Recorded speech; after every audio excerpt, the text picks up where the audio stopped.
ఇంటికి వచ్చిందా మంది ఉండరా మడేలా మూసిండు. అగో నేను ఉడుకుతూ పోతున్నా చూడు. అగో నీ ఊరుకోస్తున్నాడు ఇంట్లో. నిన్న ఉదయం 6 గంటల సమయంలో పెద్దముద్దునూరు గ్రామం నందు లక్ష్మమ్మ వయసు 42 సంవత్సరాలు తను పాలు తీసుకురావడానికి అని చెప్పి గ్రామంలోకి వచ్చి గ్రామంలో కొత్తగా నిర్మిస్తున్నటువంటి డివైడర్పై నడుచుకుంటూ వెళ్తున్న క్రమంలో అదే సమయంలో నాగర్కర్నూలు వైపు నుంచి కొల్లాపూర్ వైపు వెళ్తున్నటువంటి ఒక కారు అతివేగంగా అజాగ్రత్తగా నడిపి అతను అక్కడికి గ్రామానికి వచ్చిన తర్వాత హెవీ స్పీడ్ ఉన్నటువంటి కంట్రోల్ కాకపోవడంతో సడన్ బ్రేక్ అప్లై చేయడంతో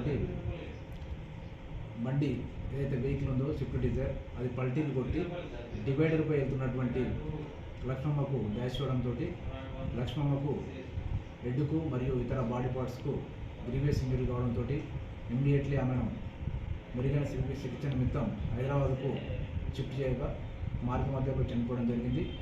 ఇట్టి దానిపై వాళ్ళ కొడుకు ఇచ్చిన కంప్లైంట్ కేసు నమోదు చేసి దర్యాప్తు చేయడం జరుగుతుంది. ఈ రమేష్ ఎవరైతే ఉన్నారో కార్ డ్రైవరు అతను ఆర్మీలో పనిచేస్తున్నట్టు తెలిసింది. అతనిపై కేసు నమోదు చేసి దర్యాప్తు చేయడం జరుగుతుంది.